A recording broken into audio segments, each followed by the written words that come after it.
Welcome, everybody, to Generation Dan, the only podcast that is done on a DOS computer, apparently. I'm Atlas, I'm your millennial. Who else is here with me? I'm Dina the Genetic Marvel, and I am old and grumpy, and it's raining, and all my bones hurt. That's where I'm at. That's fine. And our guest today from the Goods from the Woods is Rivers Langley. How are you, sir? Just wanted to let you guys know that I am missing my big showbiz opportunity to be here right now.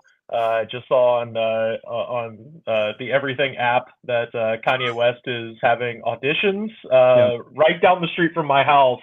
Wait, seriously? Yeah, for his new music video, and he says that you have to be willing to be wearing a swastika t-shirt to be in it, and I am.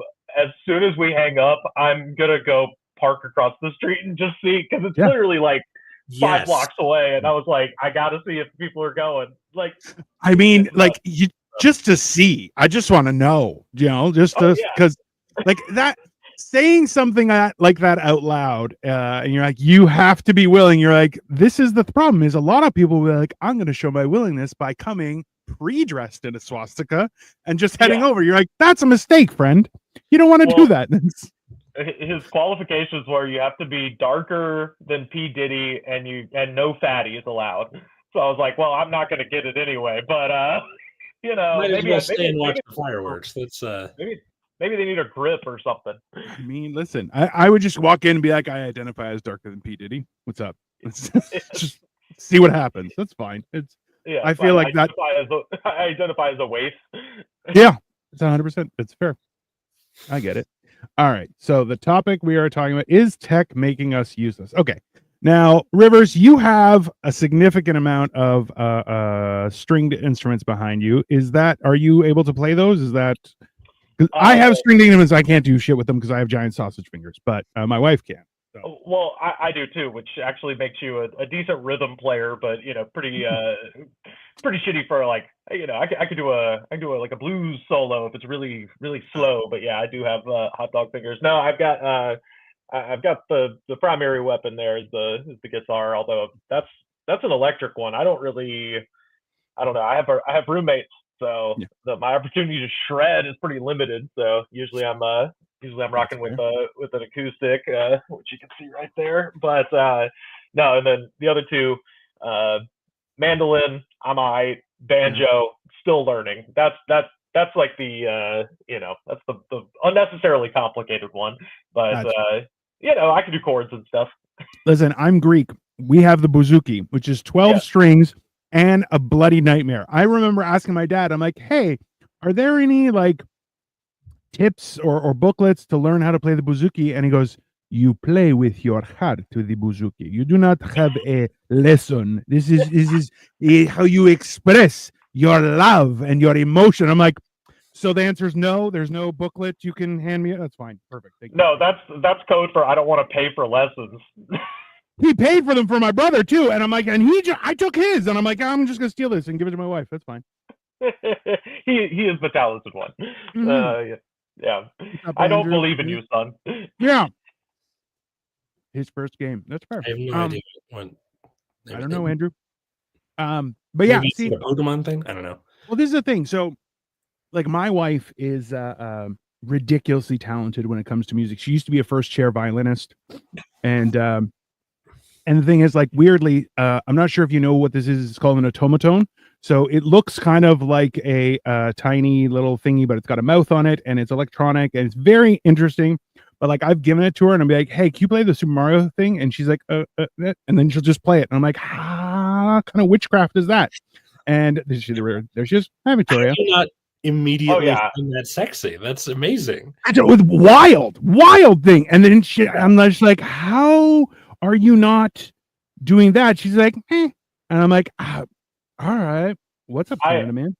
I have friends like that where they, just get a wild hair and they're like, I'm going to learn the banjo. And then 2 days later, they're Earl Scruggs and you're like, get the fuck out of here, man. I have a buddy in Birmingham who he was not a comedian, but he was kind of around the comedy scene around the time I started. He was friends with a lot of people I was friends with when I first kind of started doing stand up down there. His name is Drew Belk, and he at some point was just like, everybody's playing guitar. He was going to move to Nashville to try to, become a professional musician. And he kind of noticed, he's like, everybody's playing guitar. And he was an incredible just guitar player. But he kind of looked around the landscape of the music scene and realized that all of the pedal steel players in Nashville, the kind of signature instrument of country music, all of them were like, on death's door. They were all like 80 and 90 years old. And he's, he was my age. So this is, 10, 15 years ago.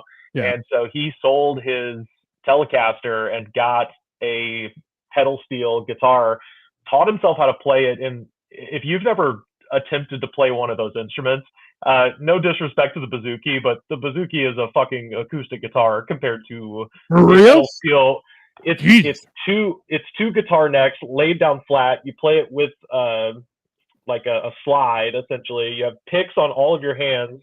You have two pedals, and you have these little paddles that you use your knees as well. So that's like a church organ, but with strings, is basically where you're just like, I need all sorts of things happening. Yeah. Jesus, I'm looking this up. It looks more like a keyboard almost, like you took a guitar neck and just kind of, or like a sitar. There's a ding dong. Well, it's, I mean, you if you don't know the sound, the second you hear one, you'll be like, oh yeah, that, because it's the sound of, I mean, it is the signature sound of country music, I would say, for the most part. Yeah, but point is, my man is now playing with Zac Brown bands, and he's gone on tour with all these like giant acts. Like he just, just did it. He was like, I'm going to buy. Oh my God, Viagra is not involved. Yes. See, this is, this is the thing, is like, the worst part is that there are people like that who can just pick up an instrument and just start playing, just like, oh, okay. And even, so my one brother has friends with a family in the UK, and he brought them to Greece to vacation. And this guy is like that. He could just pick up an instrument and start playing. So he sees bouzouki, and the guy's like, hey, can I give it a try? And the Greek guy's like, okay. So he plays like a guitar, and the guy's like, that's not how you play bouzouki. Then he plays it for him, and the guy goes, oh, okay. And then he starts playing it too. And the guy's like, what the hell? Because you're like, that's not a real person. And nobody can do that. But then you have other people who are like, I know how to play the guitar. And then they're like, ding, ding, ding, ding. You're like, that. No, you don't. Just, you're trying. I appreciate that. But there are some people who are just magical when it comes to music. Yeah, no, that's not me. I am a tinkerer at best. Would never deign to call myself a musician. I just happen to.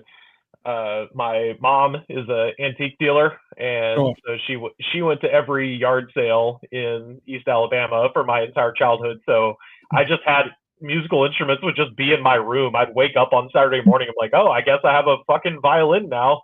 And much credit to your wife.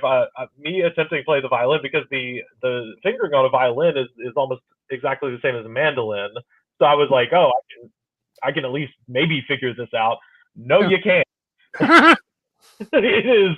I never got the violin to sound anything other than just awful every time I played it. So it's like, if I strummed the strings, I could make the chords, but it's that bowing and doing that motion of, because the strings are, kind of rounded off. So it is like nothing else. So I got rid of the violin. I think my mom picked it up for like, $20, and I took it to a music store, and they're like, oh, this is like $100 violin. I was like, oh, perfect. So perfect. Yeah. That's okay. My wife is like, I like the instrument. Well, of course you do, honey. That's you're one of my uncles. If I could play it, it's beautiful. Obviously, I wish. I really gave it a try, but it was not. It was not meant to be. I love the idea of like, hey, can you do the Super Mario thing? Fucking nope. It's can't do it on a violin. That's the best part, is like, every time I've asked her, she's like, oh, and she'd be like, beep, meh, meh, meh, and she start going, and I'm like, what kind of, I'm like, you're a witch. There's no question. You're definitely some sort of sorceress. You don't need a lot of pressure for the bow. It just requires the index finger to apply power. Fuck it. This episode is about learning musical instruments. Well, hey, it ties in, because listen, let's be honest, there are numerous different computer programs where you can just plug it away and whatever instrument is, and it will play that music, right? And like essentially what you're doing is you're removing, like for me, that's the perfect thing because I cannot play instruments. And it just looks like, you know, when you see a baby hitting a piano going dun, dun, dun, that's what I look like playing the piano. It's absolutely ridiculous. You're like, he's going to beat up the piano. He's probably going to punch it. I'm He's like, bald like a baby. That fits. and built like a baby. That's true. But you know, that's why I'm like that ability or skill. I think like we've lost how important that is. Like the inherent ability to just grab an instrument and figure it out is like that is hands down like a crazy thing when it comes to life, right? But you know, I think it's just changed. That's it. Because my opinion of I guess, and this could tie into the technology theme, is like the decentralization of the entertainment industry has allowed it to a point where a kid in his bedroom can get Pro Tools, can get access to all these things. And you're saying like, kids don't really pick up an instrument. They do. It's just their instrument is 808s. Their instrument is Pro Tools. Their instrument is these sort of digital things, which I don't think it can be discredited as anything different than, because like, for instance, again, like you were saying, like it is very, very difficult to become an amazing guitar player. Yes. It is really fucking easy to learn. Like the amount of time it would take me to figure out Pro Tools, I think that's about the exact same amount of time it would take anybody else to learn 5 chords on a guitar and pretty much be set up. And it's I don't know, pertinent to like a discussion we were having on my show last week. We were kind of talking about this recent sort of nexus of country music and hip hop music, where the Cowboy Carter winning the Grammy for country album of the year and album of the year, and things from a few years ago like Lil Nas X, what have you. And I we were already stretched for time, so I didn't really have time to go into it, but I'll do it here if you'll allow me. And of course, hip hop music is folk music now. It's the exact same kind of thing where it's the music of the masses, in that it's easy to create and easy to give voice to somebody who wouldn't have one otherwise. So in the way that Woody Guthrie, not a great musician by any means, if you listen to all of Woody Guthrie's songs, they're nothing spectacular musically, but the thing they used to say about country music is it's 3 chords and the truth. And if you're listening to something like what people kind of dismissively refer to as like SoundCloud rap, or which is just code for this guy doesn't have a record deal yet, or this person is making something out of the mainstream. If you listen to something like that, it's kind of the same thing. It's like, this is a very quick path from my brain to your ear through music. And so I don't know, it always pisses me off when that whole Old Town Road thing went down, where people are like, this is not country music. I was like, this is the essence of country music. This is the essence of folk. Well, and I think that's something that is important, where you're like, for so long we've had kind of forced lines in between music genres, where you're like, listen, the idea of collaboration between things that don't normally go together is how you achieve greatness, right? Like, so it's the same idea when you have somebody.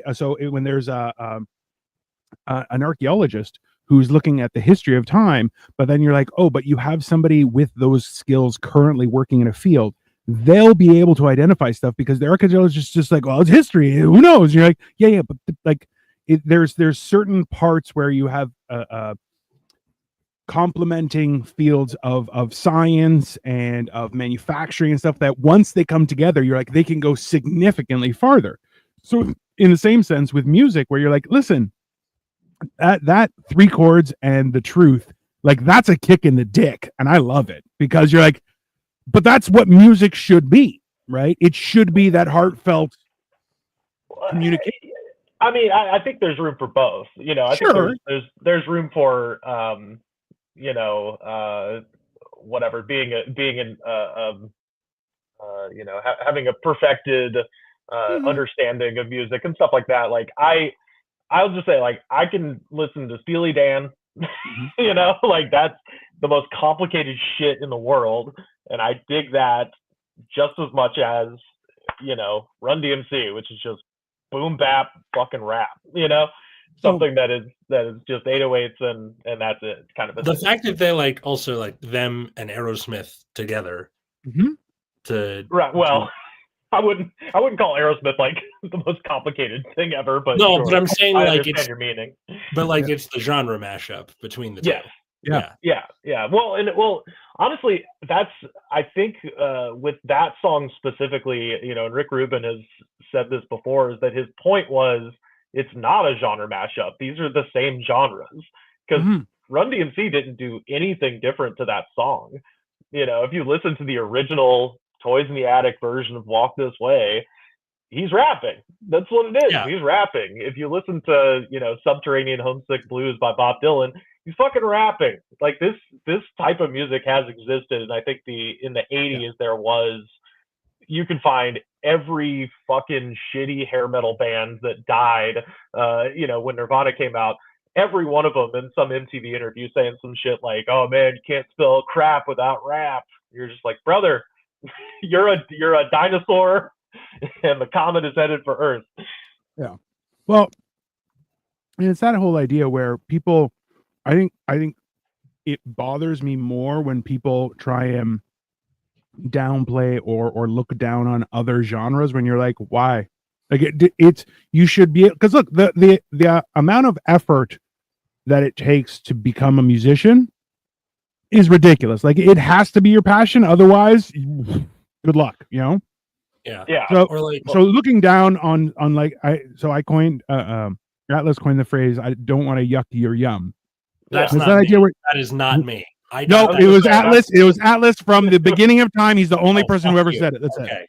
Well, that's crazy that it got back to me before I knew you were the first person to say it. I was not the first. Okay. Dicks. Like, I think for some, like with like music genres, it's almost unacceptable to just say I don't like, you know, X or Y genre, because then the other person will ask, why don't you? Because, you know, in parentheses, because I like it. And then that's usually where someone then has to come in with the, like, you know, you can't spell crap without rap or whatever, like a way to like disparage the other genre. Like, I don't listen to a lot of rap or hip hop. It's not really my bag, but I can respect the amount of work that goes into doing the arrangements and actually like doing the rap and writing the lyrics, and like it takes a lot of work, and it's just not my thing, and that's okay. Like, and that's fair. So like, okay, so even Victoria said, I enjoy classical, but some rap music is rather layered and good. So like, correct. I remember first time I heard On to the Next One by Jay-Z and Swiss Beats. You're like, it's like 19 songs layered on top of each other. Like, that's a lot of work. I'm like, yeah, that's music. And I'm like, some of the other stuff, I'm like, whatever, you know. But you're going, look, there's something valuable in every you know, every genre of music.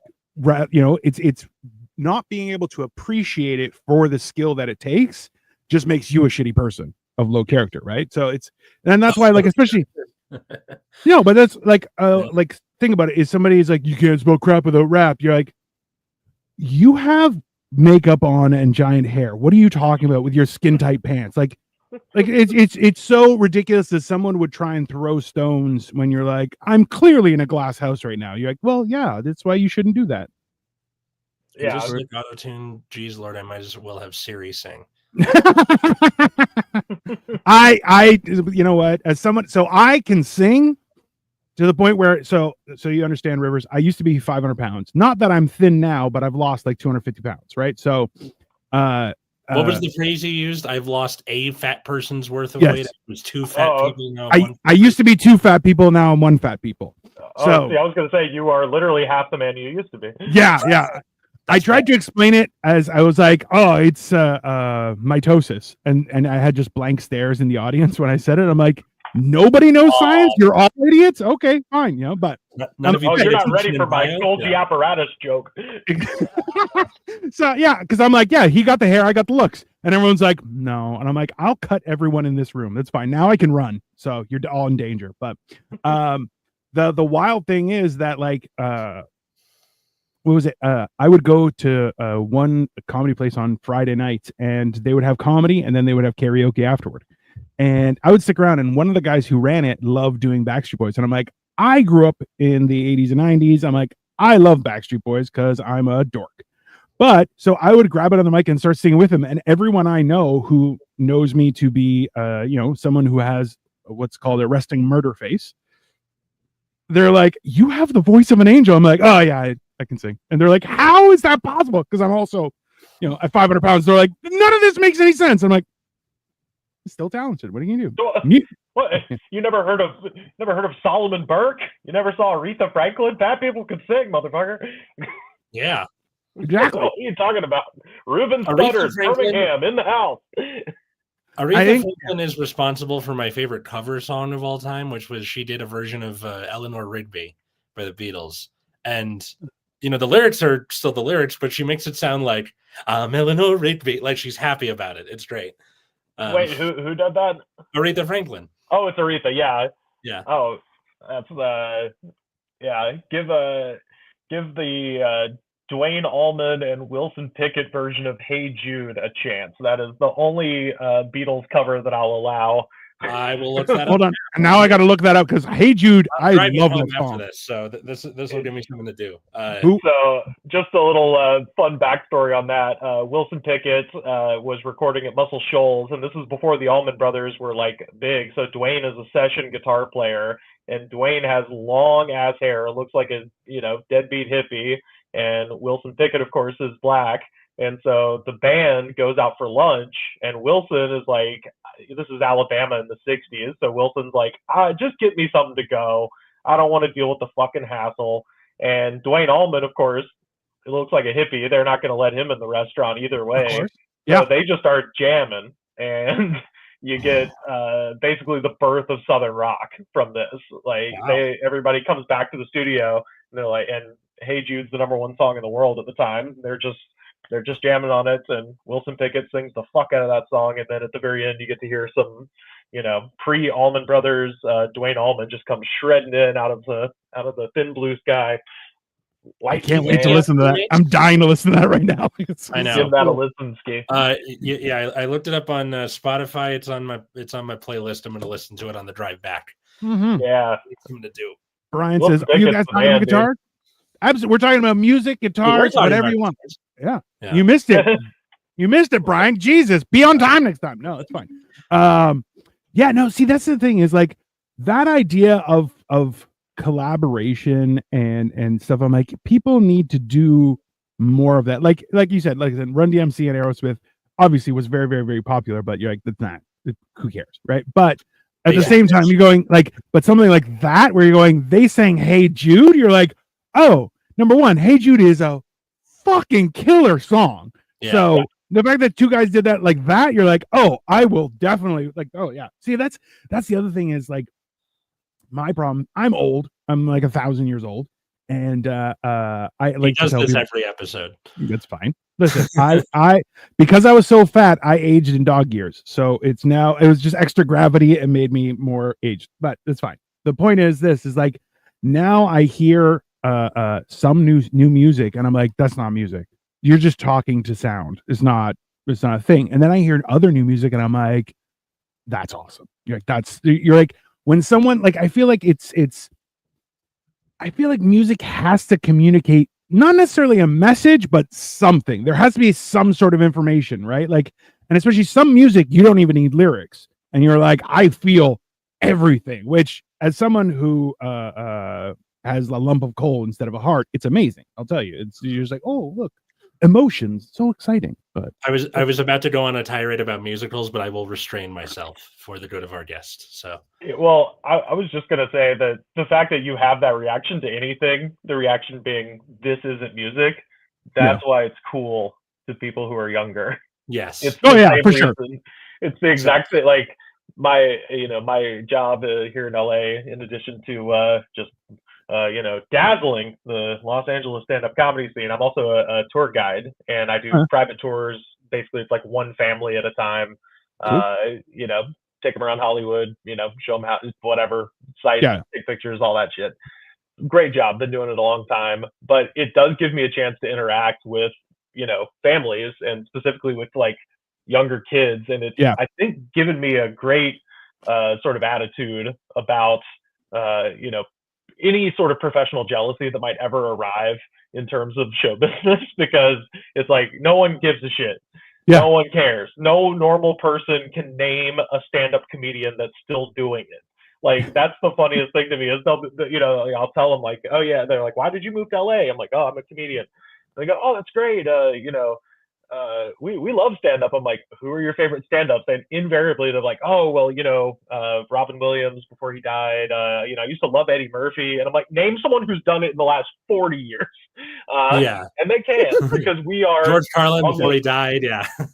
On the lab. They don't know. I'll mention Carlin and people are like, oh yeah, I think my dad listened to that before he died in 2000. Like, people, like, on the ladder of show business, we are in between professional wrestler and rodeo clown. That's where we're at. It doesn't, so nothing. It's a nice niche, though. It's a nice niche. I like it. Right. But all of that is to say is, like, the reason television is dying, obviously, we're doing it right now. It's because people are pumping out internet content. And there is this thing that is so funny to me where parents are like, yeah, we'll be like talking about TV or something. And, I'll mention like, oh yeah, Breaking Bad, or like all these classic shows. And the parents will be like, yeah, and I've been trying to get my kids into such and such, or Seinfeld or whatever. And they just want to watch like people on their phone. And I don't get it. I'm like, yeah, that's why. That's why they like it, is because you have such a reaction to you hate it. Like, it's the same reason that, like, when South Park dropped, I was like, I don't know what the fuck this is, but I have to see it because my mom told me preemptively that it's bad. So I'm like, this is now forbidden fruit. And so the fact that you kind of mentioned that with music, you're like, yeah, it's just somebody talking over beats. You're like, and they love it because you are flummoxed. It's like when I told I was a big fan of there was a professional wrestler in the 1990s named The Godfather, and 1990s.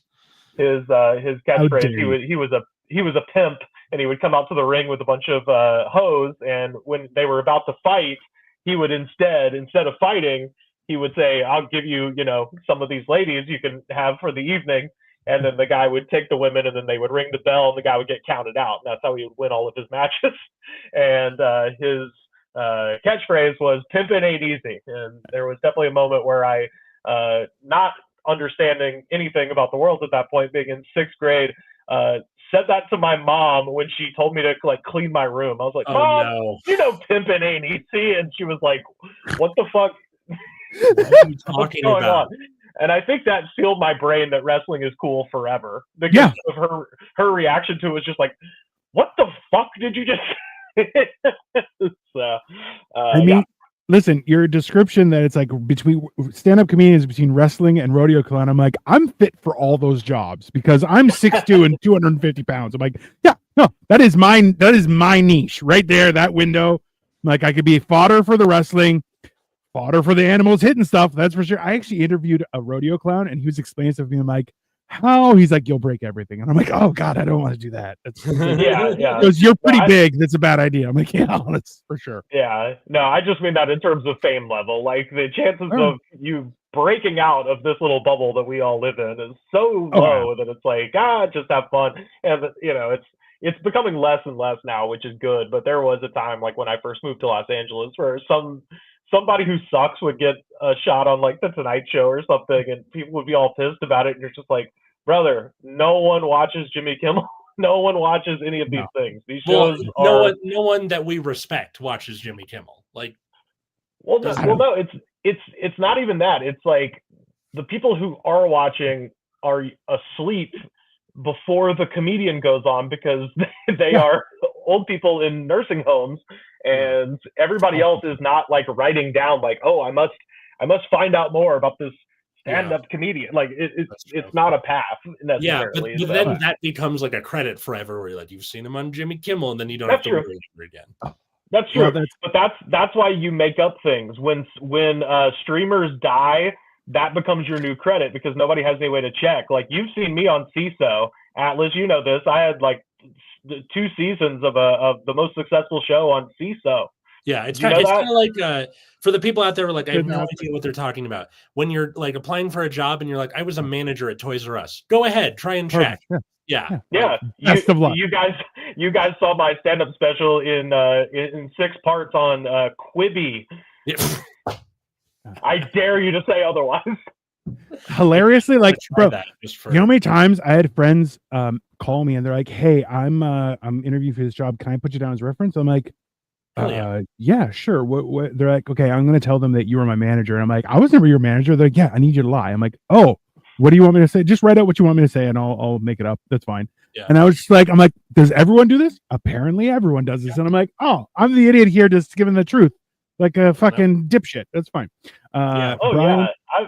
I thought for a long time it would be kind of fun to set up like some kind of Google Voice line and just offer a service where you're the lie.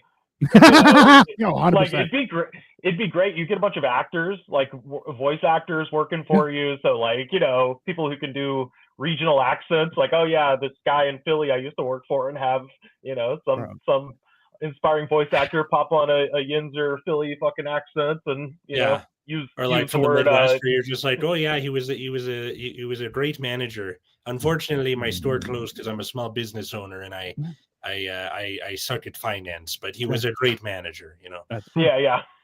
Also, too, I forgot that it's St. Patty's Day this weekend. On Monday. It is. Start drinking. I mean, realistically, I feel like a lot of people are going to have already started drinking, and they're not sobering up until Tuesday, which I'm like, yeah, that's reasonable. It kind of sucks that St. Patty's is on a Monday. Like, ugh. No, nobody cares. You know why? They're still going to get drunk. That's fine. Yeah, no, it makes sense. One of the good parts about like being here in Mammoth is like it's not a hotel. It's like and it's not an Airbnb, condo, whatever it is. Sure. A living space is like walking distance from the little Hogsmeade village they have down there. There are lots of bars, and I have been wasted for the last 2 nights. It's been great. I mean, that sounds because reasonable. I can walk back. Walkable cities, yay! That's fine. Stand Up is Dead. Victoria says, I find volume has a lot to do with it too. An okay song played mega loud is in an echo chamber could still sound wicked good. I mean, like, this is the thing, is like that whole idea of being able to crank. Like, I love driving and just like making myself deaf for the next 4 hours, and I'm like, oh yeah, that's top tier business. I'm gonna sing along to You Got Another Thing Coming by Judas Priest with the windows open in the middle of nowhere. It'll be great. Yeah. Brian said Boston is celebrating today. I mean, listen, Boston doesn't need a reason to get shit-faced on a Sunday, Brian. Come on, we all know that. In the car, get wasted. I seriously, for a split second, I thought he was talking about the band. I was like, smoking, peace of mind, fucking more than feeling, dude. Well, Brian did mention the Yamaha TAG3C Looper acoustic guitar, which I'm like, that sounds like a lot of words that I don't know the meaning of. But hey, why not? I had a question for you, fellas. I'm sure we've both mentioned the fact that we've played musical instruments. What was your first musical instrument that you learned, and how did it go? Recorder. Awesome. I was a banger. You know why? Hey, the advantage of having ridiculously large hands is none of the people were like, I can't reach, and I'm like, I'm reaching it all with one hand. I'm like, I'm just I'm playing all the songs from Legend of Zelda. Fucking yeah. Mine is also a recorder, but in the interest of saying something interesting on my part, when I was going into 7th grade, that's when you start concert bands, and they had we were in the science lab, and they had all of the instruments spread out on the table, and of course I was like, went for the normal ones, the saxophone, the trumpet, and of course I was a fat child, so I was immediately led over to the tuba table. And that is where I picked up the tuba, which I can also theoretically play. But I've honestly forgotten Well, no, I think I still remember all the fingers. It would just be like getting back that embouchure that they talk about, like that Yeah. shit. Okay, hilariously, in grade 5, the somebody came and we had a presentation of all the different instruments, and they were like, "Hey, everybody, try and do as loud as you can." And I'm like, "Oh yeah, I could do that super loud. I'm very talented because I'm 10 years old and I'm a fat kid." And they're like, "You should play the tuba." High school, I'm like, "Hey, I was thinking I might learn the tuba," and all the music teachers were like, "We need a tuba, absolutely." And then I told my dad, he's like, "Not on your life. You're going to learn piano." And I'm like, "Oh, okay, Why? fine."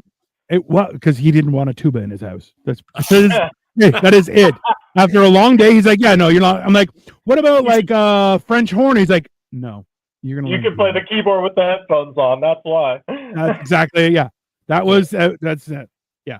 When I was gonna say when I was in I played in middle school, and then when I got to high school, they had as a substitute for PE, if you signed up for marching band, you didn't have to do PE. So I was like, great. So I did marching band for 2 years. Now here's the thing: the tuba in a marching band situation it's not Heavy? a tuba, it's a sousaphone, and it's that gigantic bell horn that you see the marching band guys march with. That's a tuba. It's the same octave range and everything. It's just you have to carry it, and it's loud. And here's the other thing: it's the loudest thing on the field. So if you're not good at it and don't care, and both of those things were true of me, I hated it and I didn't care. I got steadily demoted throughout the season. So the first game, I was right there. I was playing a mix-up of Carlos Santana and Matchbox 20 Smooth, on the field with everybody. And then the band leader was like, "Wow, something sounds off with this. Oh, it's definitely him." So then I was given a dead saxophone and told to march with the saxophones. And so oh my God. it never had a reed on it. It was dead. You couldn't play it. And then I was given a dead clarinet. And then, so I was basically just plugging holes in the formations. And then by the end of the year, they had relegated me. I don't know what the name of, I'm sure somebody listening or maybe one of you knows what this thing is called. We always called it the fish. And it was just that wooden thing that was kind of shaped like a bowling pin or a fish. And you would go rip, rip, rip. You'd like run a drumstick over it, and it would make this like rivet kind of sound. I know the exact instrument you're talking about. Yeah. Right? So it's something. It's not a washboard, but it's something else. I don't remember the name, but I know it's sorry. I'm traveling. Metal. This is like in the thingy that I'm staying in with my sister and my brother-in-law. It's very boring. Yeah, it's a similar concept to a washboard, but a washboard's metal. This thing is wood. But the point is, I was given the fish by the end of the year, and the sound coming from the sidelines of a high school football game on Friday night in the South, boy, that fish really made a lot of difference in the percussion line that I was stuck in by the end of the year. So they basically just slowly demoted me until I was just. See, this is the thing is because I can't play the bouzouki, but the clarinet is a huge instrument in Greek music. So I'm like, I've been debating trying to learn the clarinet, but I'm like, at the same time, we live in a semi-detached. So I'm like, there's one wall that is shared, and I'm like, I don't know if I want to ruin the relationship with my neighbor or if I want to go outside and ruin the whole street. Which realistically, I'm pretty sure I'm the biggest guy on the street, so I'm not too worried. But at the same time, I'm like, I don't want to be that guy. My friend Caroline, back when we were in college, we were hanging out at her place, and her next door neighbor had gotten a flute and was just playing the first like 5 notes of "My Heart Will Go On" over and over and over. So like Caroline and I are just like sitting on the couch and just hearing like boo-doo-doo, doo-doo-doo-doo, boo-doo-doo, doo-doo-doo. And it's one of those things where like, how sometimes it's like goes from funny to annoying, and then that funny comes around like a fist to the back of the head, man. Like the 5th time he did it, we were fucking inconsolable. Like it was, and I don't know if he ever did it again because we were laughing so fucking So hard. hard And you that could hear it wall was through the wall. Yeah, he definitely heard it. Like we were fucking crying at it. It was so goddamn funny. that's Oh, But great. yeah. So Top tier. I appreciate your restraint in that regard. But you know, if you hear Yeah. Yeah. hear a couple of kids laughing at you, then you know. I still like, and that's the thing is, I'm like, I feel like learning another language is also like akin to learning a musical instrument. Like those are things that are important for your mental growth. I think that's a very important thing that if you don't do it, like you are going to miss out. I don't know. It's like, I know that some people, but being in touch with music in some way, shape, or form, I think is beneficial. One second, Harvey. Why do Americans pretend to be Irish? Because You it's don't have fun. to look at all the comments. Number one, I'm Oh. Greek. I'm Greek, and number one. Number two, it's. Have you ever seen how people imitate Irish people? It's the funniest shit you've ever seen. Oh, okay, Harvey, I'm not gonna have do it. some fun. It is fun, but I'm not going to do it because Dino makes fun of me. Oh, if you want to hear a horrible, and I mean horrible, accent of any kind, my friend Atlas down there, I hate you so much. the worst. Okay. I So would, go ahead. Sorry. Oh, I would say to this person, if you're commenting from Ireland, I would highly encourage you at some point because the well-known St. Patrick's Day celebrations in the United States are Boston, Chicago. Those are the two. I would say Chicago is basically just because of the movie The Fugitive. That's the main reason people know about it, but they dye the river green. Boston obviously has deep Irish heritage and stuff like that. May I suggest, if you are from Ireland and would like to see the most underrated of the St. Patrick's Day festivals, I think technically the second biggest one, only behind Boston in the country, is in Savannah, Georgia. And Interesting. shout out to my co-host on my podcast and my dear friend Carter. He was the one who made this observation, but there you go. Deeply Southern men pretending to be Irish is the funniest word. It's just like, I'm fucking Irish, bro. Like, dude, this is about our heritage and coming over from the Emerald Isle, you know. And you just get, now imagine 500,000 of those guys shit faced on Bud Light, puking in the streets of beautiful southern town. Savannah's gorgeous, but on St. Patrick's Day weekend, it is just a bunch of guys just being like, "Fuck with me, bro. I kissed the fucking Blarney Stun, bro. Come on, dude." Yeah. So. Listen, and that's the thing is, I was born in Canada, but my parents were Greek. They migrated, so I'm first generation here. I'm like, yeah, but I go to Greece, I learn Greek, and I speak Greek. So, and also too, listen, Harvey, unless you're from Ireland, your O'Hare last name made up. Don't lie, okay? You're dude, I know Harvey, man. Harvey's a big. He's a fucking dude. He supports the Sinn Féin. He's a real guy, man. I saw him there when I kissed the Blarney Stone. Spot on. I love it. It's fantastic. I don't know. It's one of those things where I feel like that's people go overboard celebrating their history. Let's hear your Greek. Ise malaka, pusti. That's how. There you go. A little Greek for you.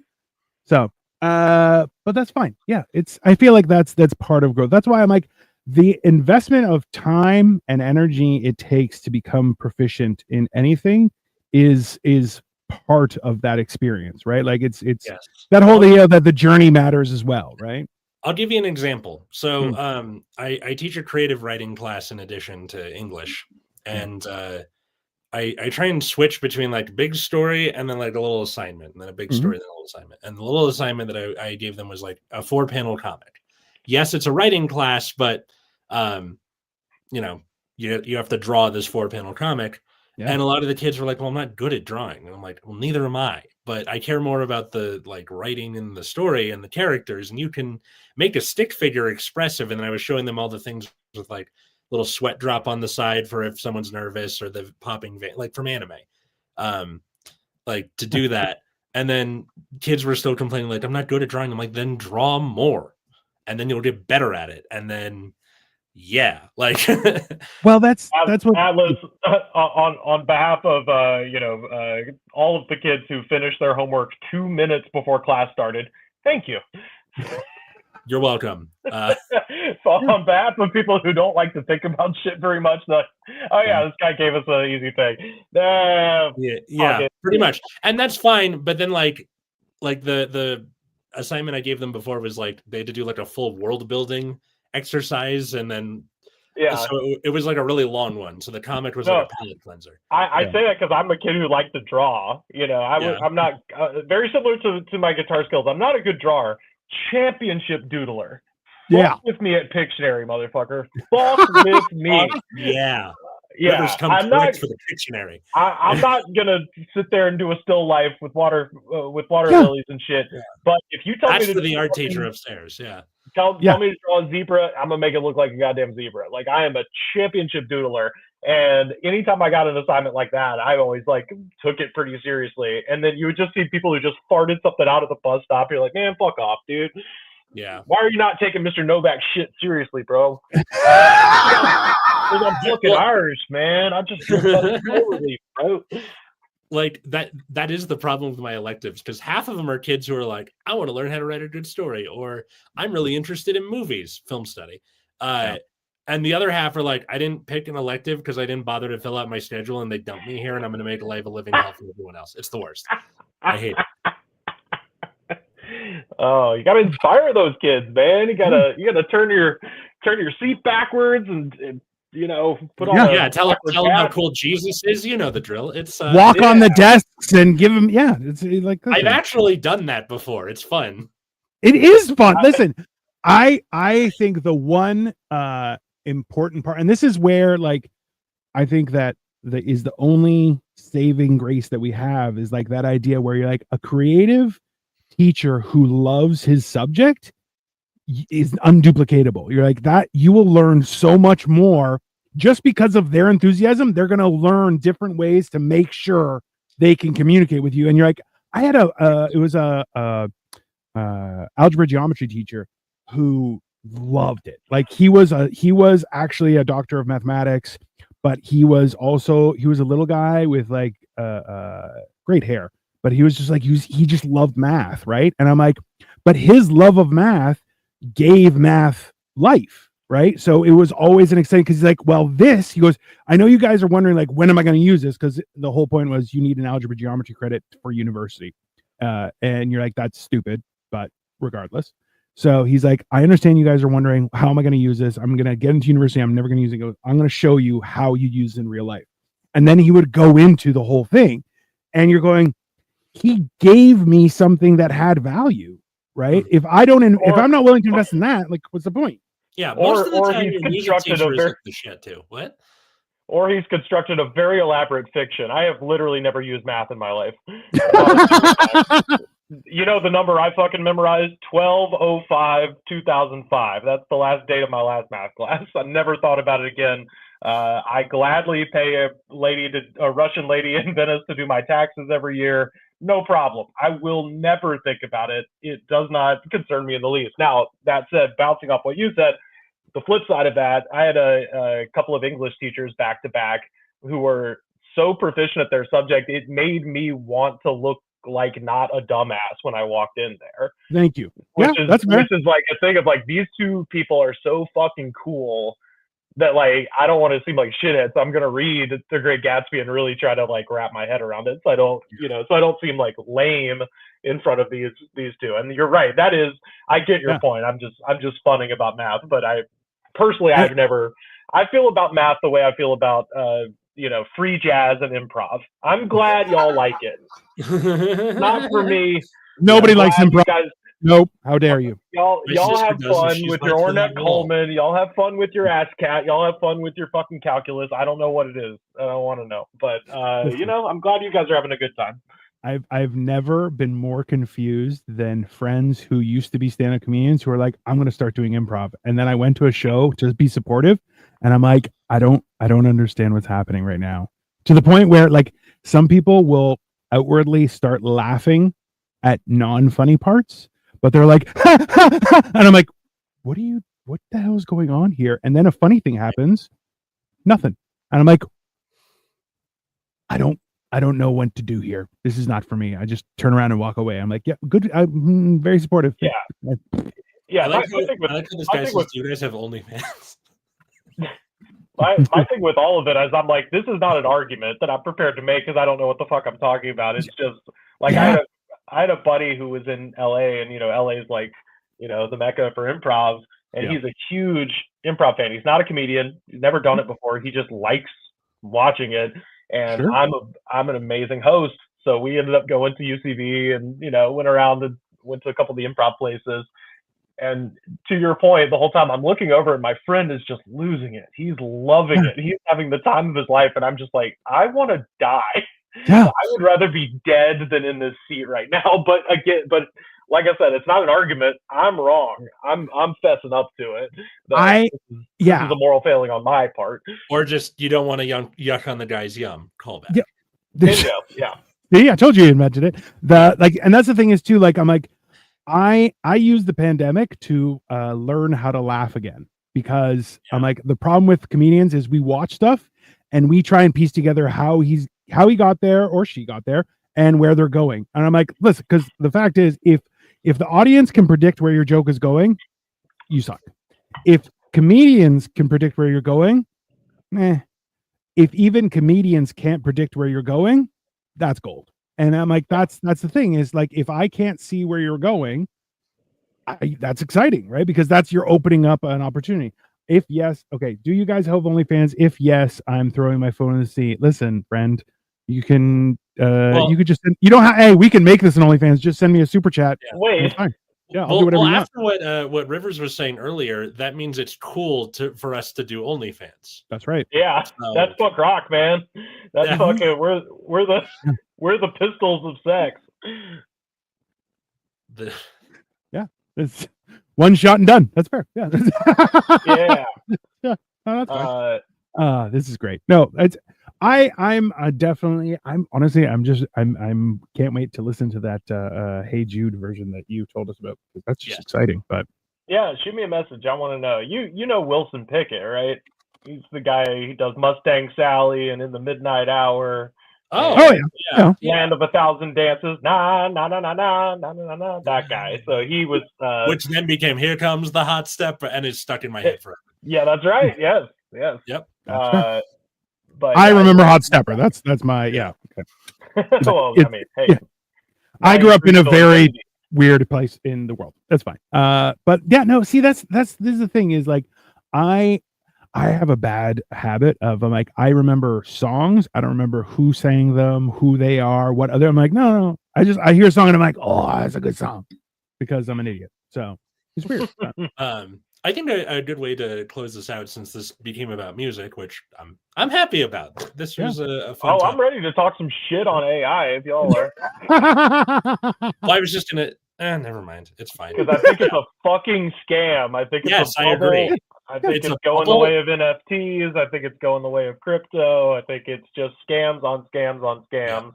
And to the point that we were all kind of talking about before we, went public with these opinions, is that it's just a way to replace creative people, but then it's also a way to turn the people who used to have creative jobs into janitorial cleanup crews for AI nonsense. Yeah. So it's like, I used to write a TV show, but now AI writes the TV show, and then I come in and make it make sense. Yeah. Dino, did you check the chat that I sent to you? I sent it at the beginning of the episode when we were still pretending to be on task. I know the picture. The picture. Okay. What am I doing with it? You want me to load it? Put it up. Yeah. All right. I don't see anything. Rivers, you know of a guy called Smooth Dunk on? He was on Twitter and then now he's on Blue Sky, but he's. Do you mean President Smooth Dunk? Yeah, pretty much. Anyways, but he's a cartoonist for people who don't know, and his new one is like pretty much sums up there you go, right here, how AI actually works. Hey, I'm a writer. Could you read my manuscript? Gross. No. Give me that. Yum, yum, yum, yum. And he poops it out. I mean, that's basically factual. Yeah. Yep. It's terrible. And I hate it. And like, the point of AI where it's the thing like, oh, you can use it to detect breast cancer 5 years in advance. Great. That's a great use of the tool. Right. Sure. It is being used to like I help don't think doctors- that's true. What? I No. think that's a fucking lie. Well, I need to go find that article again. But like no, I think but that the whole thing is a gigantic washing machine for money because Silicon Valley has hit Probably, the yeah. ceiling of innovation. They don't Yes. have the ability to create anything new, so they are astroturfing this and making it look like it's a thing Yeah. that's helpful and reverse engineering reasons that it's good. So I could see that, definitely. Do you listen to Better Offline too? Is that yeah, yeah, Okay, but good.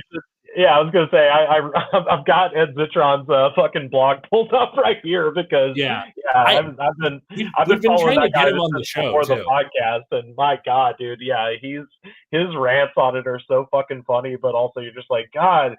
And whenever you talk to people who are, in that world, none of them could really come up with a justification for it. Speaking of improv, they should take improv classes to be better at yes-anding the usefulness of this stupid technology. You know what it kind of reminds me of is like when people use woke as like basically the black negative term that it is. Yes. Yeah. Go on. But just like where you ask them like, what is woke?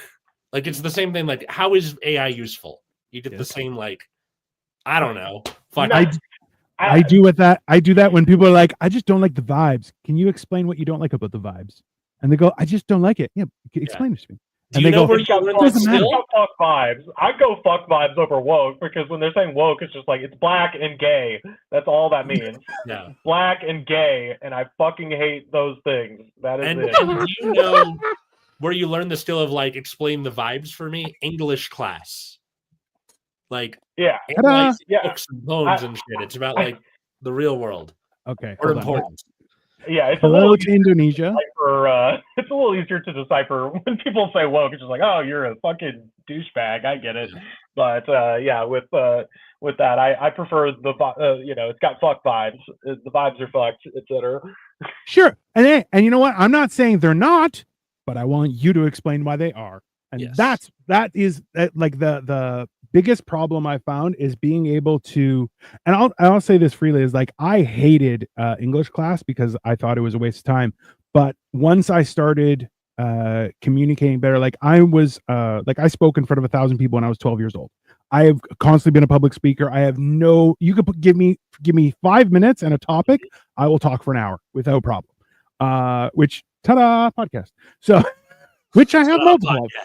But it's the whole idea is like I don't have a problem talking in front of people or on a certain subject. I'm like, I can figure it out. But I'm like, but it's about being able to understand the nuances of something and being able to communicate that makes you a good communicator. And being a good communicator, like my wife was like, I want to write something. Maybe I should put in a chat GPT.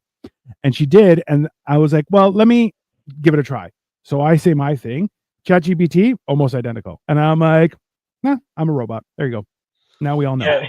That's the thing. Whenever I like catch my students using AI for something, and it usually comes down to where like, it talks a certain way. Yeah. So it all sounds the same. So like I go up to them like, hey, what does equivocate mean? Like, what? I'm like, you used equivocate 3 times in your analysis of these chapters of Snow Crash. What does it mean? And then you just kind of sit with it, and I'm like, I'm pretty sure you used AI for this. This stays as a 0 until you can prove to me that it's not, and then all's in your court, buddy. Well, that's like, look, that goes back to Hemingway, where he's like, I forget, he was fighting with another writer, and he was like, it's funny that person thinks you need big words to convey big emotions. You don't. It's not. It's about communication. It's not about sounding intelligent. Because I'll tell you, if you're out here just trying to sound intelligent, you just read the thesaurus. Nobody cares. It's not. It doesn't make it relative, and it doesn't make it enjoyable. So, I like this. The guy on the first screen looks like the Liver King without a liver. I'm going to take that as a compliment. But the guy at the bottom, like, why the F am I here? That is also accurate because he could be skiing right now instead. So I could be skiing right now, but also it's my show too. So like, also, this is the day I'm leaving. They stay for an extra day because they don't have students who I cannot trust in my classroom with a sub. That's fair. So, yeah. Yeah. This is actually, so we've been watching the show Severance. I love Severance. Well, Katie and I love Severance. The newest episode uses the word remonstration, and I'm like, it is, and they go into, it's like, to become a monster again, I'm guessing. No, it's remonstration. No, it's not. It has to do with like you're getting talked down to by like you're in trouble. So someone remonstrates you, I'm giving you shit for a shit job that you did. And the guy's like, you don't need to use a fancy word for a simple fact. Say you're sorry. Oh, is it something with Mr. Milchick? Because he talks. It is, because Milchick is a prick. Yeah. But yeah, it goes into that whole thing where you're like, he lords language over people. I'm like, just because you talk with big words doesn't mean, number one, anyone cares, and number two, you don't sound smart. You just look like you. Bro definitely sleeps on the top mug. I sleep on the bottom because I'm epileptic, and if I were to have a seizure and fall out, it would be worse. So I mean, live vicariously. This guy.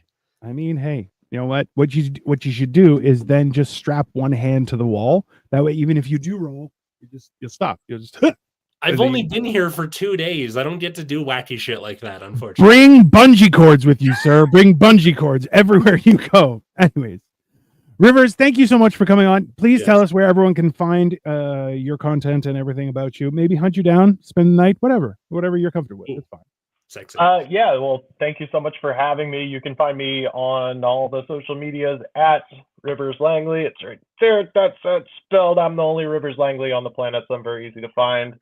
You can listen to my podcast. It's called The Goods from the Woods. It comes out every Tuesday on all of the places that you find podcasts. And also, you can check us out. We stream live every Thursday on YouTube, youtube.com/The Goods Pod. And then what is the last thing? If you got any listeners in Seattle, May 11th, come see me at the Rendezvous. I'm headlining alongside my friend Andy Awancio.